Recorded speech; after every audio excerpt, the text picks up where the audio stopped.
Welcome to today's Explainer. Today, we are looking at an EV revolution. But honestly, it's not happening where you'd probably think. When we imagine the transition to electric vehicles, we usually picture the pristine highways of Norway, or maybe those massive, high-tech megafactories in China or the US. But to really understand the cutting edge of transportation policy right now, we need to completely shift our geographical focus. We're going to explore a story that is as curious as it is groundbreaking. And by the end of this, you are going to learn something absolutely fascinating about how energy and finance are colliding to completely reshape a nation. So, if I asked you to point to the country with the most radical, aggressive EV policy on the planet, where would you point? Because the answer is actually Ethiopia. 2 years ago, the Ethiopian government did something completely unprecedented on the global stage. They outright banned the importation of personal vehicles powered by internal combustion engines. That's right, no more gas cars coming in. Period. Section 1, Africa's surprising EV leader, and a sudden shift in policy. Okay, let's dive into this and see exactly how Ethiopia became a sudden pioneer in the electric vehicle space. Now, we aren't just talking about some policy stuck on paper here. This is rapidly transforming the streets. The sheer scale of this transition is staggering. There are now over 115,000 electric vehicles navigating Ethiopia's roads right now. To put that into perspective, EVs now account for a whopping 8% of all cars in the entire country. That is massive market penetration in an incredibly short amount of time. And this boom is spreading like wildfire. Imports specifically from China to Ethiopia have completely skyrocketed. In 2024, they brought in just under 20,000 vehicles. Well, by 2025, that number more than doubled to over 44,000 shipments, valued at over $200 million. Ethiopia is now single-handedly consuming a third of Africa's total EV imports from China, totally outpacing major economies like South Africa, Egypt, Morocco, and Nigeria. Section 2, banning the gas pump, and the economic necessity. So, what actually drove this sudden, drastic ban?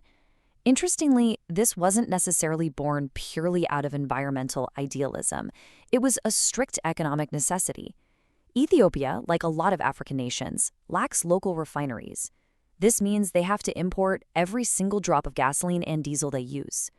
When global events, like strict U.S. sanctions on Iran, caused immense supply chain disruptions and massive price spikes, importing all that fuel became financially paralyzing for the country.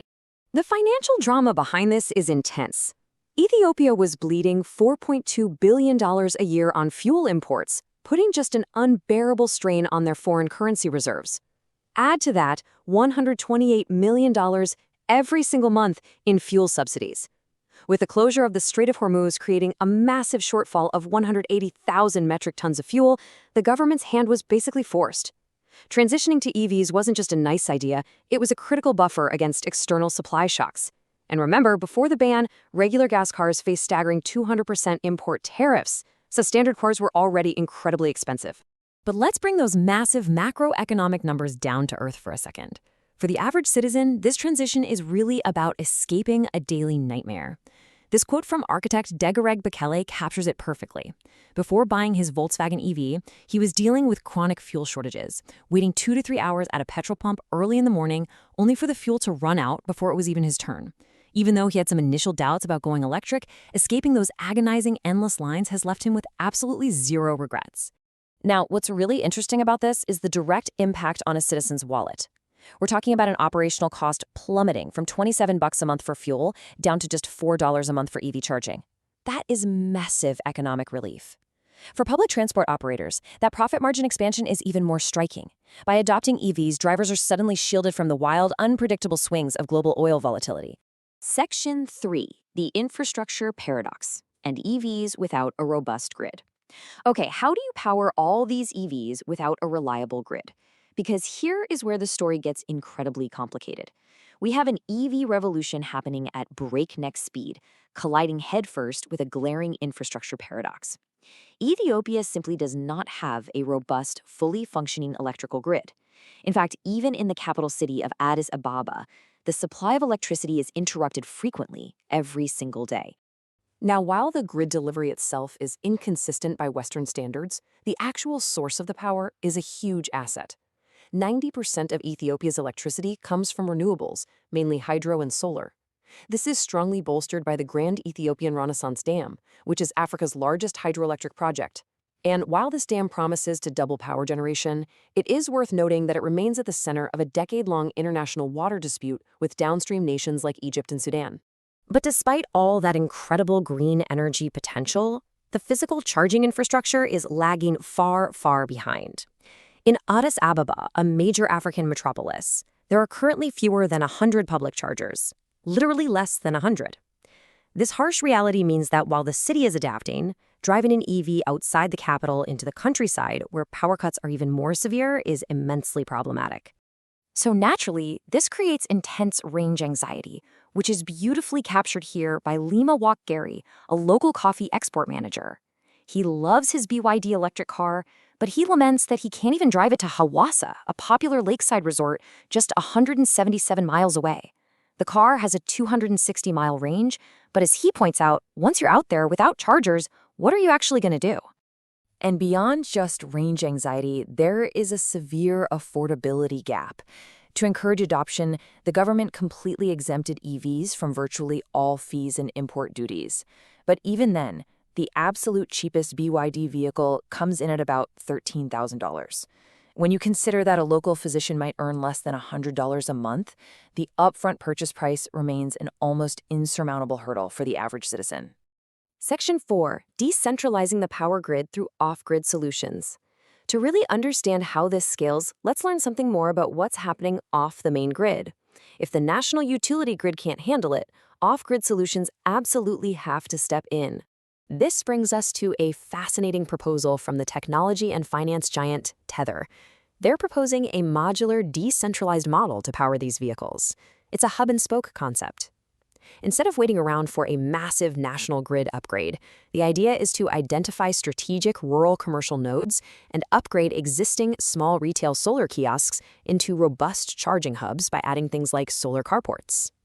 But of course, solar panels alone aren't enough to charge a whole fleet of vehicles. You need serious energy storage to handle those charging spikes. Tether's strategy involves using second-life batteries. These are recycled, older EV batteries repurposed for stationary energy storage at these rural hubs. This drastically reduces the hardware costs while preventing the local microgrids from completely collapsing under the intense power draw of a charging vehicle.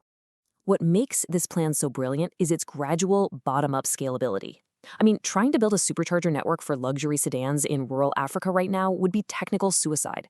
Instead, Phase 1 focuses on battery swapping for the true workhorses of the rural economy, the 2- and 3-wheelers, like boda-bodas and rickshaws. Then, Phase 2 slowly introduces AC charging for small commercial vans and agricultural pickups, the vital vehicles that desperately need the low operating costs of electricity for logistics. Section 5. Crypto and Solar Synergy, the Financial Layer. So, let's look at this financial layer. How do you make this financially viable for rural drivers who might be entirely unbanked? Well, that leads us right to the intersection of energy and digital finance. The absolute crucial point here is how Tether leverages its financial muscle to solve the payment hurdle.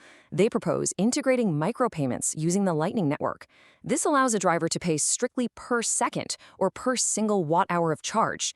There are absolutely zero fixed subscription fees, which completely bypasses traditional banking constraints and wipes out the risk of insolvency. They could even tokenize excess solar energy, allowing a kiosk that produces unused power to sell it at a discount during peak hours, creating a very dynamic, localized energy market.